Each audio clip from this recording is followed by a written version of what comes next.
Ei.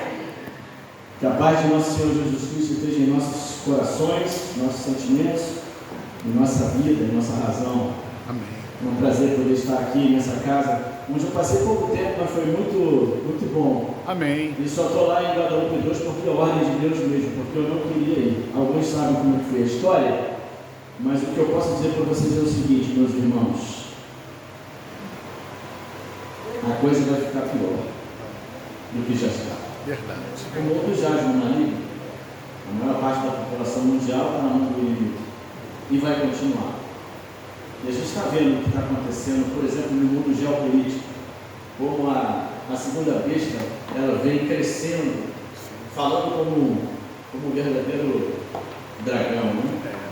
Mas eu queria me ater nessa manhã ao que o meu irmão Marcelo falou a respeito da busca pelo batismo com o Espírito Santo. Nós vamos falar de virtudes espirituais.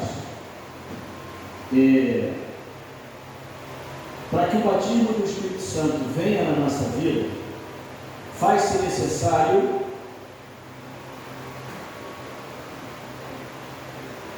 uma reforma, né? A gente precisa viver uma reforma na nossa vida. A gente pede o batismo do Espírito Santo para nos vivificar, porque todos os dias a gente morre e deve morrer para o nosso eu. Amém. Não é verdade? Sim. Mas essa parte dessa vivificação ou do reviver é obra de Deus, é obra do Espírito Santo. Amém. Agora, a obra de reforma cabe a nós. E é aí que está o problema. A gente não faz isso. Eu vou pegar só um exemplo aqui do que eu estou vivendo na minha vida e que está sendo benéfico para mim e que a igreja insiste em não querer fazer. Nós precisamos de uma reforma de saúde na nossa vida. Deus não pode atuar no templo doente. Ele levantou uma jovem de 17 anos para falar sobre a reforma de saúde. Em 40 minutos, Deus falou com o espírito de profecia Kellen White, 40 minutos. Ele só permitiu a ela que revelasse o que tinha revelado para ela, para a igreja, depois que a igreja adventista do sétimo dia fosse então estabelecida como uma religião. Em 21 de maio de 1863, a igreja então surge como o povo de Deus que leva a mensagem para os últimos dias para a terra. 21 de maio de 1863. Desse livro, dessa visão, surgiu o livro Ciência do Bom Viver. Ciência do Bom Viver foi a visão que Deus deu para o Espírito de Profecia. E dali surgiu Conselhos sobre Regime Alimentar e outros livros, mas o livro base é a Ciência do Bom Viver. Não adianta pedir o batismo do Espírito Santo se a gente não fizer a nossa parte. Vivificação, obra do Espírito Santo. Reforma é a gente que tem que fazer. E essa reforma é a parte que Deus não vai fazer.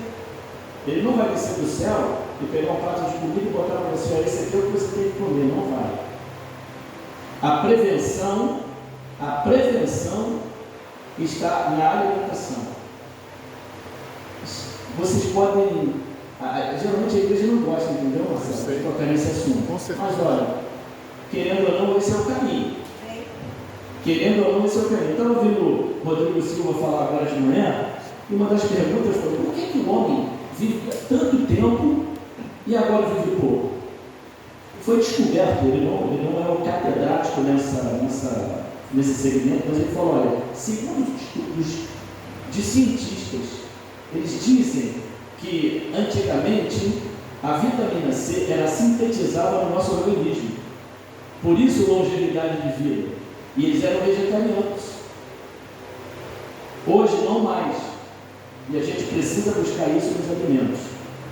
A gente comendo da forma desregrada como a gente come, fazendo combinações erradas de alimentos, adianta, Marcelo, a gente ficar aqui uma semana pedindo o batismo do Espírito Santo se a gente não fizer a nossa parte. Verdade. Abramos nossas Bíblias no livro de Isaías, e nós vamos trabalhar muito esse livro no dia de hoje. Isaías, capítulo 66.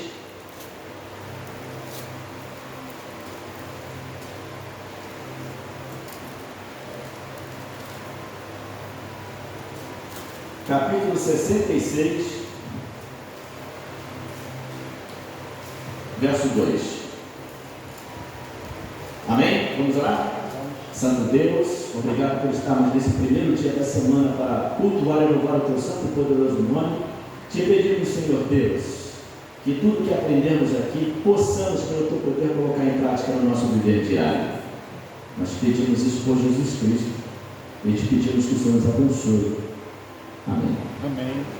Diz lá em Isaías 66, verso 2: porque minha mão fez todas estas coisas, e todas vieram a existir, diz o Senhor, mas o homem, para quem olharei, é este, o aflito e abatido de espírito, e que treme da minha palavra. Está aí a base para a nossa mensagem dessa manhã.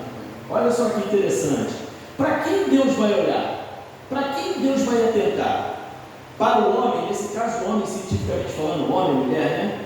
Mas o homem, para quem olharei, é este. Deus já está avisando: o aflito e abatido de espírito, que treme da minha palavra. O profeta Isaías foi testemunha de períodos bons e ruins do povo de Israel.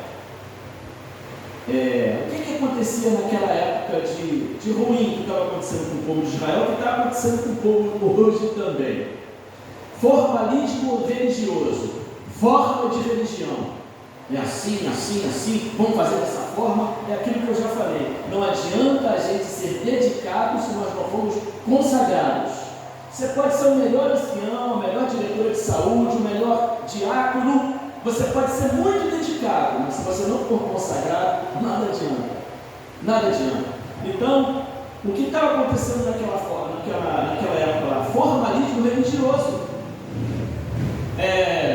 Pegava, parecia que era mecânico. Pegava o cordeiro, levava, passava, o sangue caía na bacia, ia lá, aspergia. Isso era tudo de forma mecânica, vazia, superficial. É aquilo que eu falei, tudo estava sendo feito de forma correta, porém o seu coração não estava consagrado a Deus. A coisa estava igual hoje, né? Às vezes a gente vem à igreja, às vezes não vem à igreja, e olha, eu vou dizer uma coisa para vocês: a questão a vinda à igreja está diminuindo bastante. Por exemplo, uma igreja que eu considero muito forte, que é a igreja do Dornelas, eu esqueci o nome da igreja do Dornelas, Jardim Novo. Jardim Novo não tem culto quarta-feira, só sábado e domingo. Lá na igreja de Guadalupe 2, irmãos, quarta-feira, quando eu sou o ancião do mês, quarta-feira só estava eu e meu filho. Depois chegou o ancião, que é o Guilherme, que a irmã Terezinha conhece. Chegou o Guilherme, e ficamos nós três. É por isso que eu estou falando, não vai melhorar. Sabe por que não vai melhorar? Porque não está tendo entrega. Todo mundo quer vivificar-se espiritualmente, mas não tem reforma, não tem busca. A parte que Deus está fazendo, Ele está fazendo. Mas a parte que a gente precisa fazer, a gente não está fazendo. Verdade. E Deus não vai descer do céu para fazer, irmãos. É dedicação, entrega, busca mesmo. Então o que estava acontecendo? Formalismo religioso, injustiça social no povo, profanação do que é sagrado, ou seja, desrespeito ao que é sagrado. E o que é sagrado não está só dentro da igreja. O que é sagrado está na nossa vida. E nós devemos ser um exemplo para o mundo. Nós devemos ser uma Bíblia aberta para o mundo. O nosso procedimento faz toda a nossa diferença. Então, como está o nosso procedimento no entorno de todos aqueles que estão na nossa vida, seja no trabalho, seja na vizinhança, seja no lazer? Que exemplo nós estamos dando? Isso também é reforma. E a reforma só parte do princípio. Deus faz a parte dele, mas se a gente não fizer a nossa, Ele não vai fazer. Está claro isso? Sim. Ele não vai fazer. Deus é lógico, Deus não é mágico. Guardem isso. Deus trabalha em cima de lógica.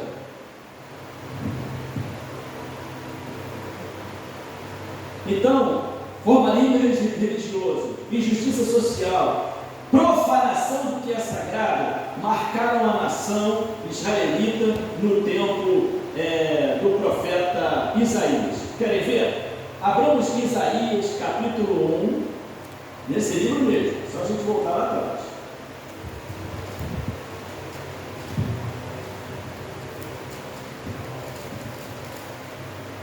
Isaías capítulo 1. Vamos ler, irmãos, do verso. Caramba, tem 20 minutos só nessa. Verso 10 até o verso 15. Eu vou ler, vou procurar ser o mais rápido possível.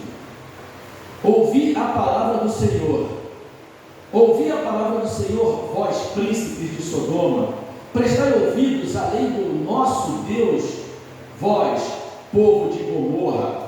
De que me serve a mim a multidão dos vossos sacrifícios? Diz o Senhor. Estou farto dos holocaustos de carneiros e da gordura de animais cevados, e não me agrado do sangue de novilhos, nem de cordeiros, nem de bodes. Quando vindes para comparecer perante mim, quem vos requereu o só pisar dos meus átrios? Não continueis a trazer ofertas vãs, o incenso é para mim a abominação, e também as festas da lua nova, os sábados e a convocação das congregações. Não posso suportar a iniquidade associada ao ajuntamento solene. As vossas festas da lua nova e as vossas solenidades, a minha alma as aborrece. Já me são pesadas, estou cansado de sofrer. Pelo que, quando estendeis a mão, escondo de vós os olhos. Sim, quando multiplicais as vossas orações, não as ouço, porque as vossas mãos estão cheias de sangue. Em maior ou menor grau, Deus está assim com alguns membros do seu povo. Essa mensagem não é para quem está lá fora, essa mensagem está para quem está aqui dentro. Como está a sua vida? A busca pelo Espírito Santo, ela não se baseia só em se ajoelhar e ficar horas e horas e horas. Não! Ela precisa ter mudanças estruturais. E essas mudanças estruturais têm o seu procedimento diário. Não adianta vir para a igreja sábado, domingo, quarta-feira. Não adianta. Se você não está fazendo a reforma que você precisa fazer na sua vida. Buscar Deus, mas colocar essa mudança que Deus coloca na sua vida em prática. Por exemplo, nós vamos falar agora sobre esse texto que fala do homem para quem Deus estava olhando em função das virtudes espirituais. E Isaías era um homem que vivia o cristianismo diariamente, Marcelo.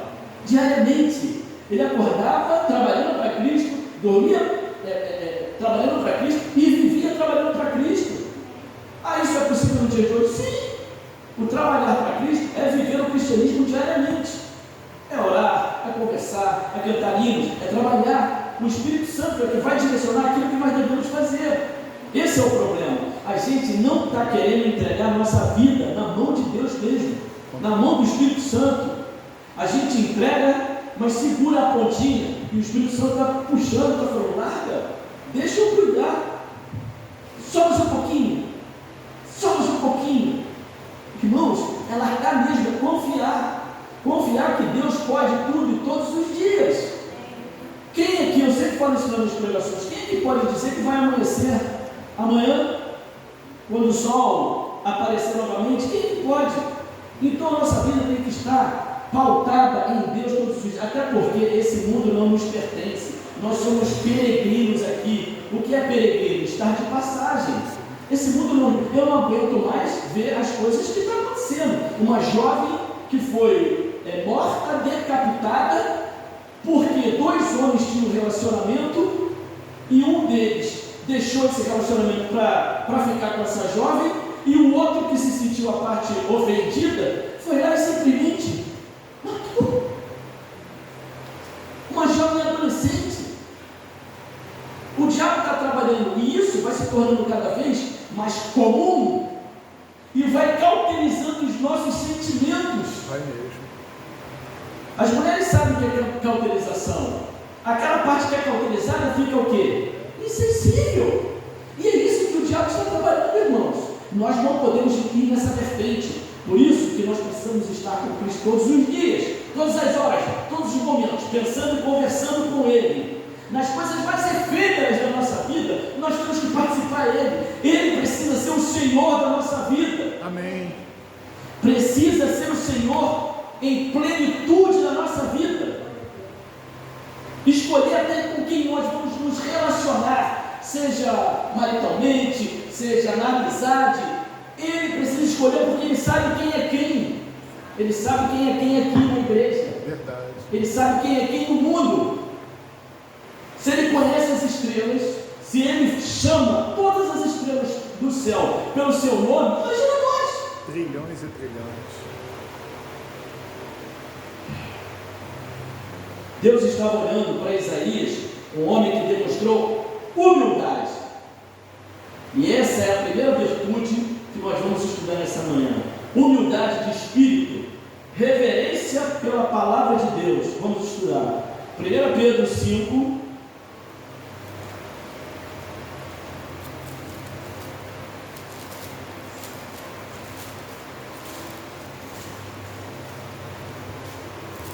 Pedro 5, nós vamos ler o verso 5. Diz assim,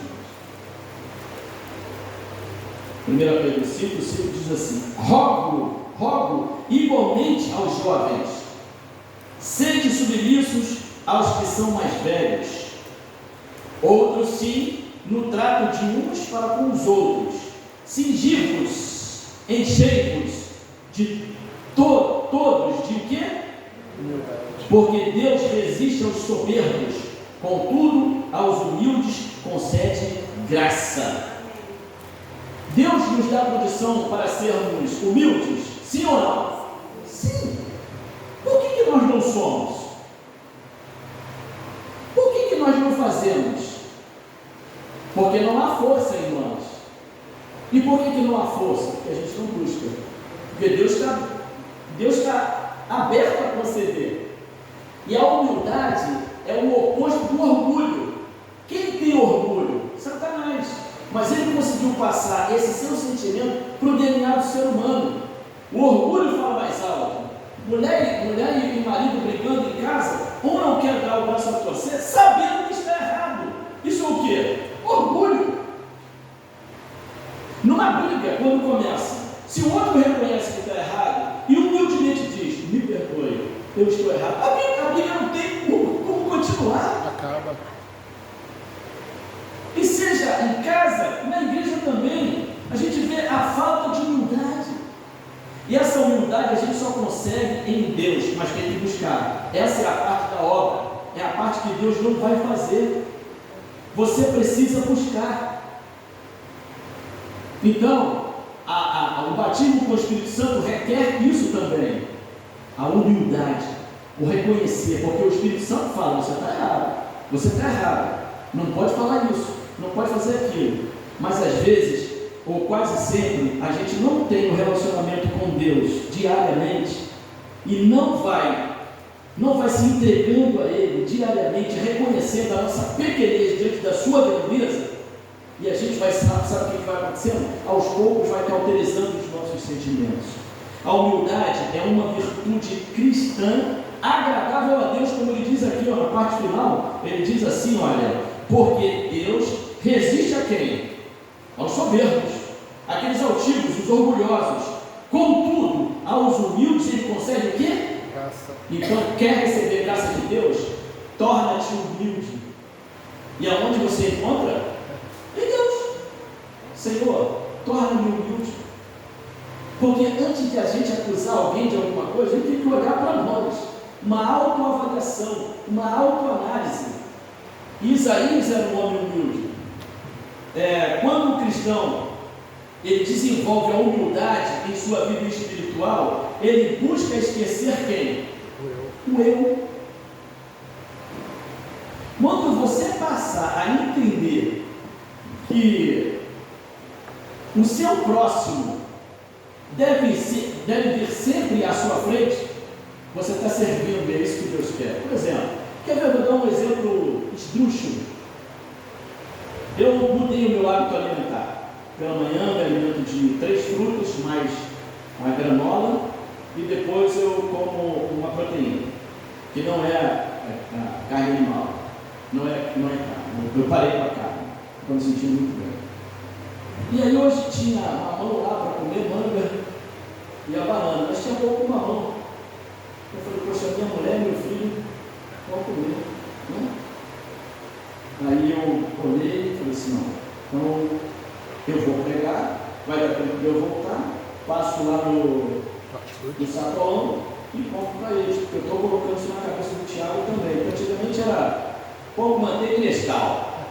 Quando era pão com manteiga e Nescau, era Nescau com pão com manteiga. É a coisa aí. Então o meu filho está se alimentando de quê? Nada, só está mexendo a barriga. Eu mudei o hábito alimentar dele. Amém. Ele janta, também está nessa idade, 14 anos, já comeu o mundo. Que velho. E aí ele está sentindo mais fome de manhã, ele não tinha. E porque eu quero tirar a janta dele, aos poucos, né? Ele está em fase de crescimento, mas eu mudei o hábito alimentar dele, ele está gostando. Amém. Eles comem junto, eu levo ele para a escola, graças a Deus, Deus me deu essa condição. Então, eu olhei primeiro para o meu filho e para a minha mulher, mas eu não faço isso só com eles não. Deus colocar no meu coração que a vida da irmã Paula, para mim, se torna mais importante. Eu conversando com ela ali, eu vi que algumas certas dificuldades, eu não vou dizer o que é, mas me incomodou, e eu não quero vê-la assim, entende? E Deus vai fazer alguma coisa. Amém. A senhora pode ter certeza que Deus vai fazer alguma coisa. Ele não vai ficar parado. Afinal de contas, se a senhora está aqui, louvado seja Deus por isso. Amém. Então, irmãos, o eu, a gente precisa matar o nosso eu. De que forma? Simplesmente deixando de alimentá-lo. Deixar de alimentá-lo. E como a gente alimenta o nosso eu? Servindo a ele. Porque nós temos dentro de nós somos egoístas, nós somos presunçosos, nós somos arrogantes, nós somos mentirosos. O próprio salmista disse, né? Em pecado, a gente jamais se fosse pecado na nossa vida. Se, lamentavelmente, o próprio apóstolo Pedro aprendeu essa lição de forma desgastante.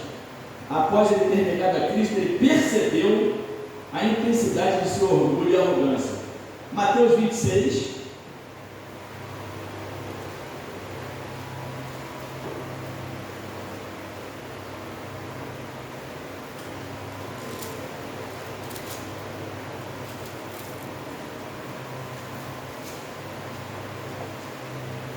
Mateus 26, nós vamos ler do verso, deixa eu ver aqui, 69 a 75, diz assim, ora, estava Pedro sentado fora no pátio, e aproximando-se uma criada, lhe disse, também tu estavas com Jesus, o Galileu. Ele, porém, negou diante de todos, dizendo, não sei o que dizes. E, saindo para o alpendre, foi ele visto por outra criada, a qual disse aos que ali estavam, este também estava com Jesus, o Nazareno. Ele negou outra vez com juramento, não conheço tal homem. Logo depois, aproximando-se os que ali estavam, disseram a Pedro, verdadeiramente és também um deles, porque o teu modo de falar o denuncia. Então começou ele a praguejar e jurar, não conheço esse homem. E imediatamente cantou o galo. Então Pedro se lembrou da palavra de Jesus, que lhe dissera, antes que o galo cante, tu me negarás 3 vezes. E saindo dali chorou. Ele aprendeu de uma forma muito dura, né? Muito dura. Conta-se a história de um homem que havia terminado de fazer a primeira escalada dele a uma grande montanha. E ao chegar ao topo dessa montanha, em lugar perigosíssimo, ele ficou de pé e começou a dar gritos de vitória e triunfo. Então, um alpinista mais experiente falou imediatamente para ele: olha, meu irmão, cuidado, o vento pode derrubar você. Aqui em cima só nos levantamos ajoelhados. A Bíblia adverte, irmãos, do perigo da autoconfiança e do orgulho. Aquele, pois, que pensa estar em pé, veja que o quê? Não cai. Que não cai. Precisamos confiar totalmente em Deus. Cristo estabeleceu um contraste entre os humildes e os arrogantes ao narrar a parábola do fariseu e do publicano. Vamos lá, Lucas, capítulo 18.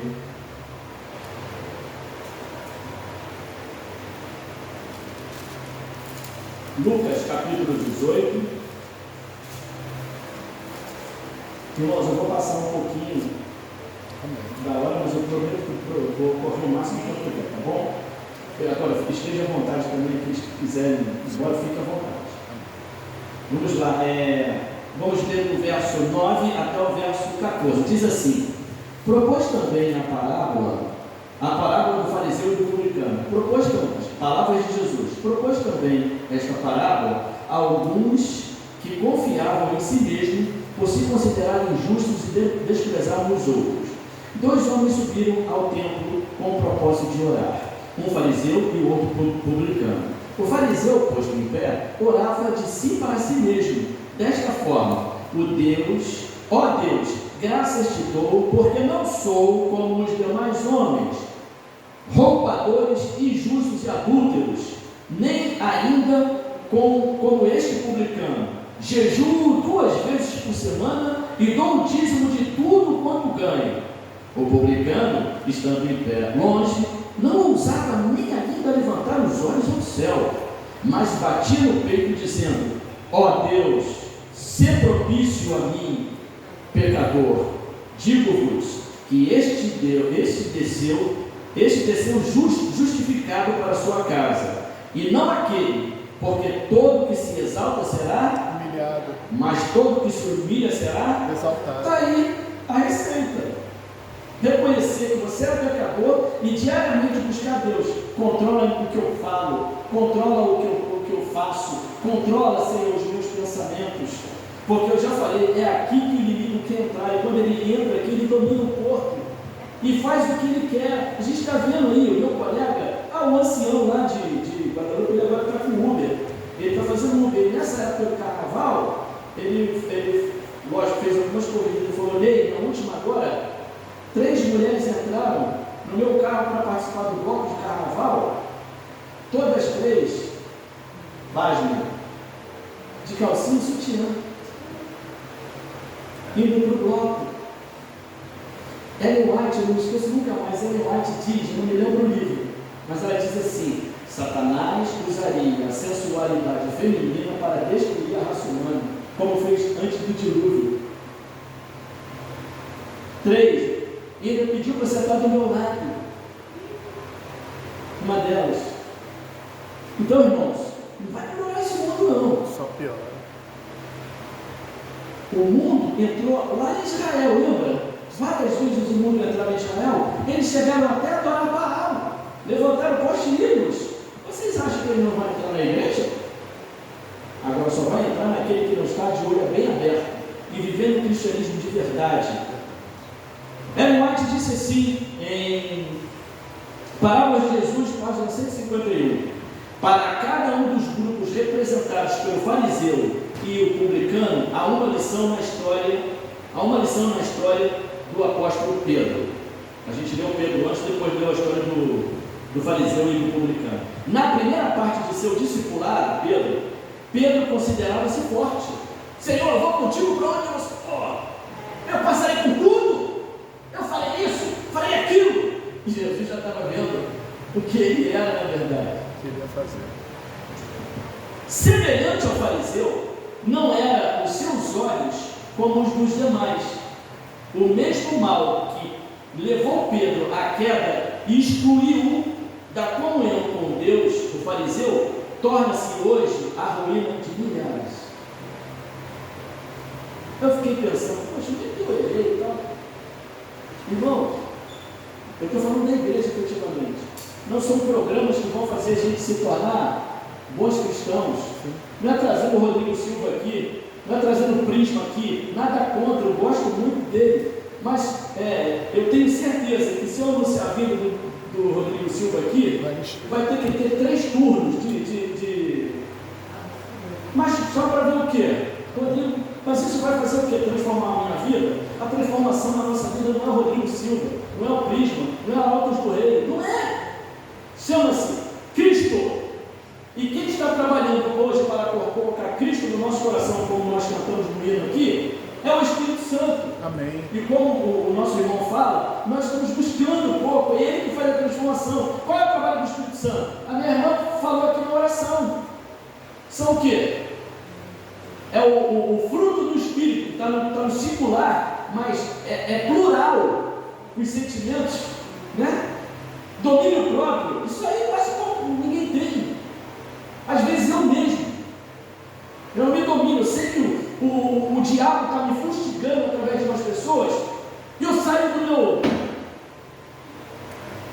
prumo, e quero falar. E o próprio Cristo nos mostrou o quê? Humildade. É possível? É possível. Basta a gente querer. Nada é tão ofensivo a Deus, nem tão perigoso para o espírito humano como o orgulho e a presunção. De todos os pecados, é o que menos esperança inspira e o mais irremediável. As pessoas vão para o túmulo sem terem cometido, de repente, um crime, mas porque não houve mudança na sua vida, porque não quiseram deixar de ser presunçosos e arrogantes, e o Espírito Santo dá toda essa condição, morreram para a eternidade. Cristo conclui então essa parábola, dizendo: todo o que se exalta será humilhado, mas o que se humilha será exaltado. Irmãos, busquemos a exaltação de Deus na nossa vida. É difícil? Mas é impossível? Não. Deus pode. Torna-me humilde, Senhor. Eu nas minhas orações eu faço isso. Eu não sei o caminho da humildade. Eu nem sei o que é ser realmente humilde na prática. Mas Deus pode fazer. Deus oferece isso. Segundo, contrito de espírito. Isaías 57.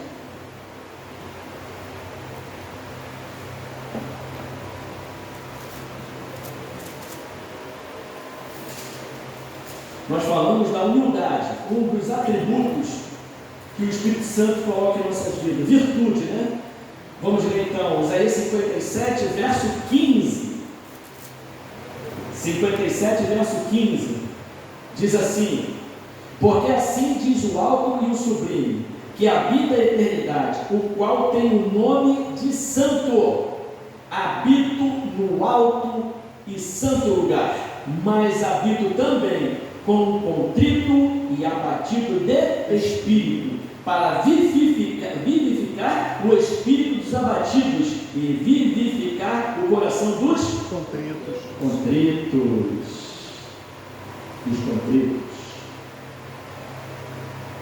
Faz bem ao ser humano, irmãos, que o Todo-Poderoso que habita no céu, mas também quer habitar no coração do contrito e abatido de espírito, daquele que reconhece que é pecador, que se sente triste e não consegue deixar de ser pecador.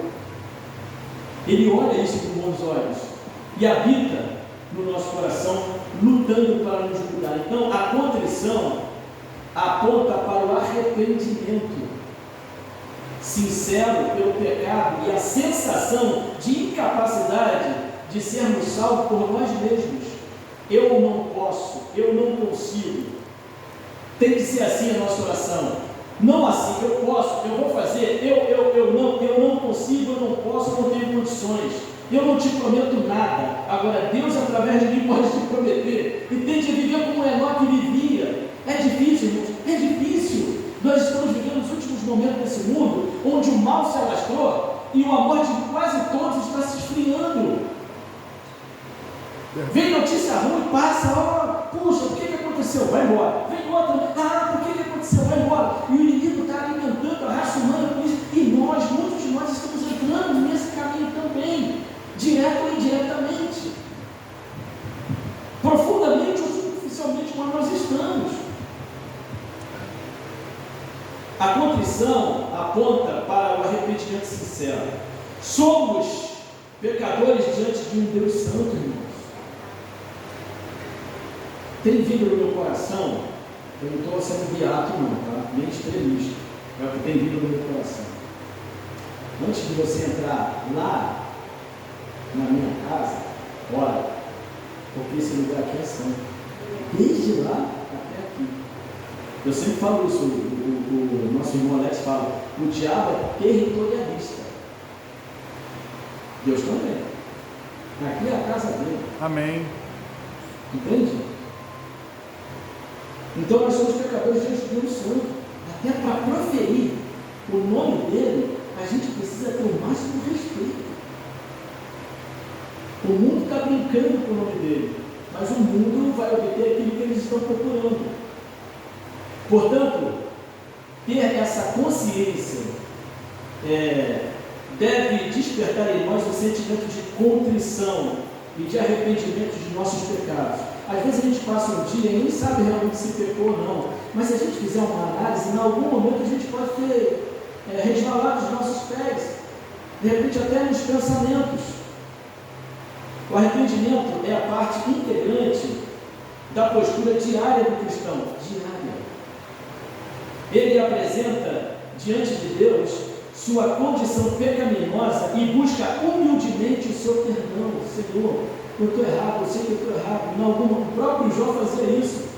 Ele imolava cordeiros para os seus filhos, porque eles poderiam ter o quê? Pecado. Olha a consciência desse homem, irmãos. O que eu estou querendo dizer é que nós não podemos viver mais para esse mundo, entende? A gente trabalha, eu e o Arthur temos a mesma profissão, a gente trabalha com vendas, a gente mata um leão a cada dia, e não é desde hoje, né? Você deve ter uns 20 anos de profissão, eu tenho 35, todo dia eu matando um leão, porque o vendedor só leva o pão para casa, se ele fecha o negócio, ganha comissão, entende? Não tem salário fixo, mas olha, assim como para mim, para o Arthur, Deus tem feito maravilhas. Porque a cada fechamento de negócio que a gente faz é um milagre. Porque o vendedor ele tem que convencer aquela pessoa que não está querendo comprar de que ela precisa comprar porque precisa tocar o seu negócio ou tocar a sua vida. Então, olha o que o vendedor precisa. O vendedor é psicólogo, o vendedor é padre, que as pessoas confessam para ele os seus problemas. O vendedor, ele também orienta. Às vezes a pessoa está abrindo o coração e vem na cabeça do vendedor, não faz isso, por que você não faz aquilo? Então, é arte, é interessante, mas a gente não pode viver a nossa profissão. A gente tem que entender que a gente está aqui de passagem. Sou vendedor aqui, mas no céu eu serei eterno. Amém. Se vou vender lá, eu não sei, mas lá eu serei eterno, aqui não. Vocês verem, a filha de um amigo meu lá de Guadalupe, de Vila Valqueire, com 6 anos de idade, ela faleceu, morreu, o portão caiu na cabeça dela, na igreja, no sábado passado, retrasado, lá em Florianópolis. Vocês ficaram sabendo, Lucas, 6 anos, e a filha mais escolhida dele, aquela que, pediu a mãe para comprar um diário, com 6 anos, transcreveu uma passagem bíblica para o diário dela, e a última ação dela foi cantar o hino que eu mandei para o grupo. Aqueles foram os últimos momentos de uma jovem de 6 anos. Irmãos, imagine o coração dos pais agora. Eu fiquei sabendo que a mãe está, que o pai está encontrando forças onde não tem, só em Deus. Na sua tenra idade. Então esse mundo é mau. espiritual, ele tem que passar. E como é que ele vai passar? Com as nossas orações e com a nossa mudança de atitude. E a nossa mudança de atitude está ligada ao Espírito Santo, porque ele te faz ser. Ele te faz entender que você precisa entender que você é pecador e precisa deixar o pecado para que o Espírito Santo possa colocar o caráter de Jesus na sua vida. Porque se você não deixar, ele não vai colocar. Livre-arbítrio, como nós estudamos agora, e essa semana que nós estudamos foi muito importante, porque ela falou justamente da guerra jurídica que existe entre Cristo e Satanás. Deus não pode fazer na nossa vida aquilo que a gente não permite. Deus se limitou a isso. Então, nem tudo Deus pode fazer. E uma delas é convencer você do pecado do juízo se você não quer. Ellen White diz, lá no livro Fé e Obras, página 103, ele diz assim, ela diz assim: quando o pecador penitente quer dizer arrependido, quando o pecador penitente, contrito, ou seja, pesaroso, diante de Deus, reconhece a expiação. O que é expiação, irmãos? Expiação é o cumprimento da pena, e essa pena deveria ser colocada sobre nós. Porém, quando a gente reconhece a expiação como sua única esperança nessa vida e na vida futura, seus pecados são perdoados. Isto é justificação pela fé. Você não merece, mas porque você crê que Cristo morreu pelos seus pecados, é imputado sobre você o perdão do pecado e a promessa de vida eterna. Amém? Amém. Amém? Amém. Todo aquele que crê deve submeter a sua vontade inteiramente à vontade de Deus, arrependido e contrito, exercer fé nos méritos expiatórios redentor e avançar de força em força e de glória em glória para a vida eterna. Eu não queria ir para Guadalupe 2, eu estava muito satisfeito aqui em Marechal Hermes. A minha esposa não queria que eu fosse para lá, o meu filho não queria ir para lá, tudo conspirando contra, mas Deus disse: é lá que eu quero que você vá, e eu estou lá. Amém. Tiago já está se acostumando, já vai fazer parte do departamento lá de som e imagem. Eu aconselho que vocês, líderes, comecem a dar oportunidade aos jovens para eles trabalharem. Já está aprendendo o instrumento lá com o Guilherme, que é a bateria, o instrumento de percussão. Vai, mas ele está encontrando lá alento para isso. Deus está nos ajudando nesse sentido. No maravilhoso Sermão do Monte, Cristo declarou o seguinte: bem-aventurados os humildes de espírito, porque deles é o quê? A humildade dá isso para a gente, né? A contrição de espírito, ou seja, pesaroso por quem você é. Às vezes a gente se pega pecando em pensamento, irmãos. Só o Espírito Santo pode mudar essa realidade. E a gente está partindo para o final agora.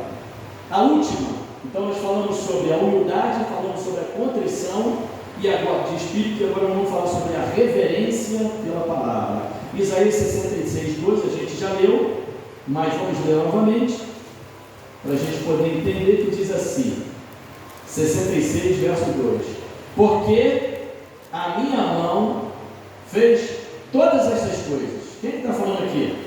Deus. E todas vieram a existir, diz o Senhor. Mas o homem para quem olharei é este, o aflito e abatido de espírito, e que treme da minha palavra. Deus fala do homem que se inclina reverentemente diante da sua palavra. Irmãos, às vezes a gente pega a Bíblia de qualquer forma, né? Irmãos, essa é a palavra de Deus. A gente fala com ele em oração e ele responde através da sua palavra. Lembra quando Moisés foi conversar com Deus, que ele estava na sarça ardente, que ele foi colocar o pé, o que Deus falou para ele? Porque o lugar que você está, o quê? É santo. A palavra de Deus é santa. A gente não deve abri-la sem coração, sem contrição, sem realmente busca, porque se a gente faz isso, o Espírito Santo não fala com a gente através daqui. A gente vai ler e não vai aprender.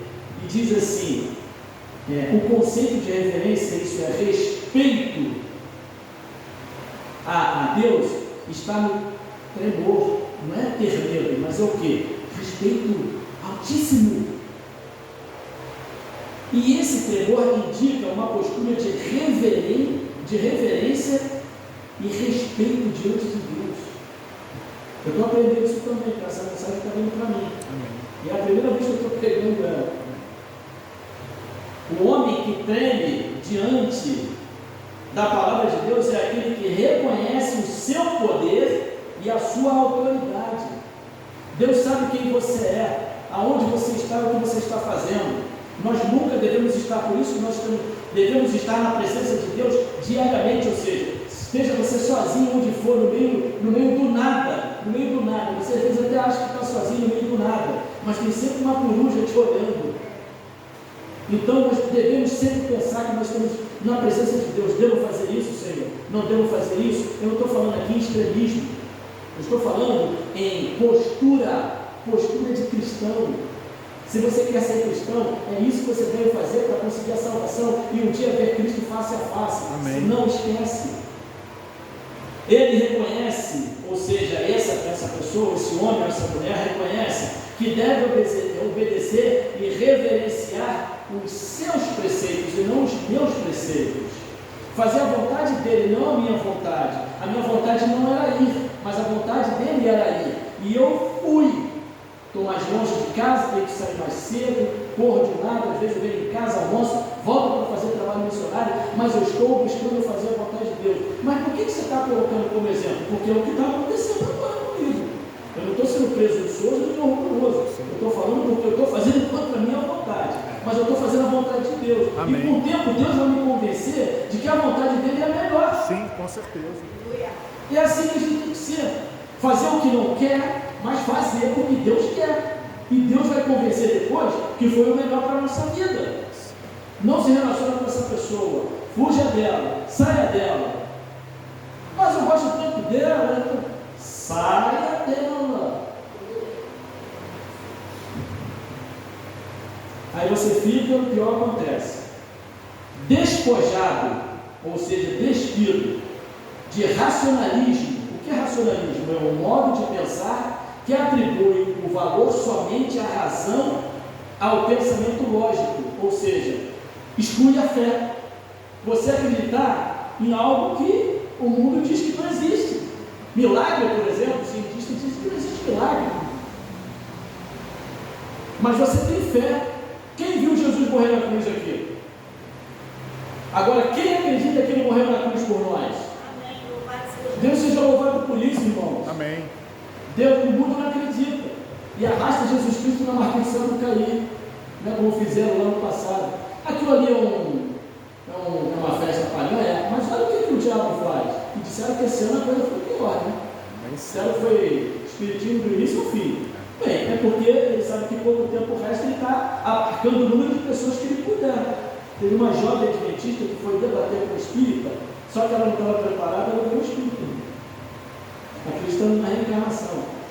Então, é uma pessoa despojada de relacionamento, de racionalismo extremo, ele aceita pela fé o assim diz o Senhor. Deus disse, acabou. Sabe o que diz Ellen White?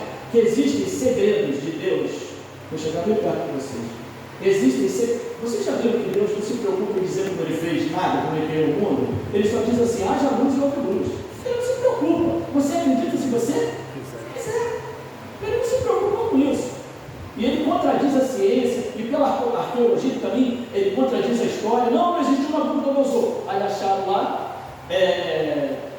tijolos cuneiformes e provaram a existência. Então Deus não se preocupa com isso.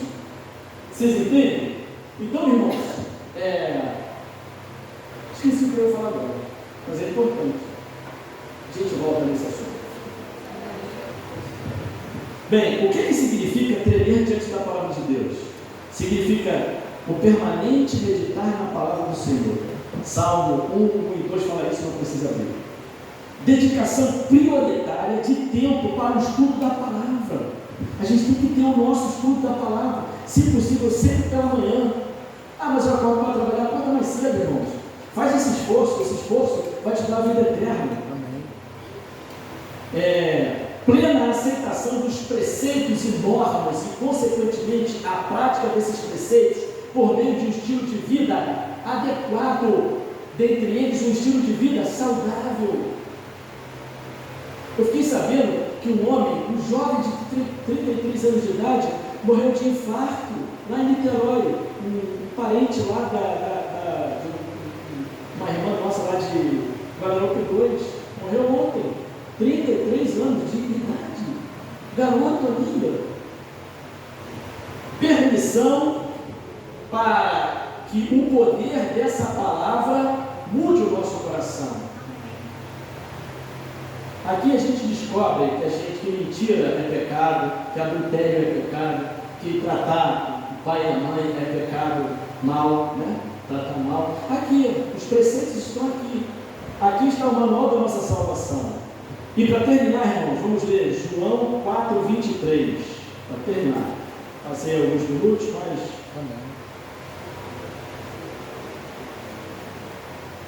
Pode ler para mim, Marcelo? João 4:23. Ok. Mas vem a hora, e já chegou, em que os verdadeiros adoradores adorarão o Pai em espírito e em verdade, porque são esses que o Pai procura para seus adoradores. Amém. Olha só, irmãos, é a Bíblia que está, obrigado, Marcelo, é a Bíblia que está falando. Ele quer o que, Marcelo? Os verdadeiros adoradores. Os verdadeiros adoradores adoram a Deus como? Em espírito e em verdade. E a verdade, ela entra no nosso eu e faz uma asepsia na nossa vida. Lembrei o que eu ia falar. O Espírito de Profecia diz que existem segredos de Deus que nunca serão revelados por toda a eternidade, porque não cabe a nós sabermos aquilo que Deus não quer que nós saibamos. Simples assim. E por isso eu vou fazer beicinho, bater o pezinho. Então eu não vou fazer a vontade de Deus. Eu quero saber de tudo. Nem Satanás sabe. E ele quis saber. E foi por isso, por orgulho de querer ser igual a Deus, ou seja, querer ser o infinito em conhecimento que deu no que deu. Ele vai morrer. Ele e a corda dele, os santos. Mas infelizmente, muitos seres humanos vão junto com eles também. E triste saber que desde os tempos antigos, muitos que fizeram parte do povo de Deus, do povo da verdade, também vão morrer eternamente junto com ele. Eu não quero isso para a minha vida.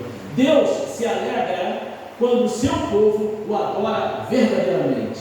A adoração não é somente externa, tem que ser principalmente de dentro para fora. Humildade, contrição e temor diante da palavra de Deus são virtudes necessárias para o nosso crescimento espiritual, para o nosso crescimento como cristão. E só quem pode nos convencer e nos conceder essas virtudes é o Espírito Santo. Amém. Quantos gostariam de desenvolver diariamente essas virtudes espirituais em sua vida? Fiquem em pé para que nós façamos a oração.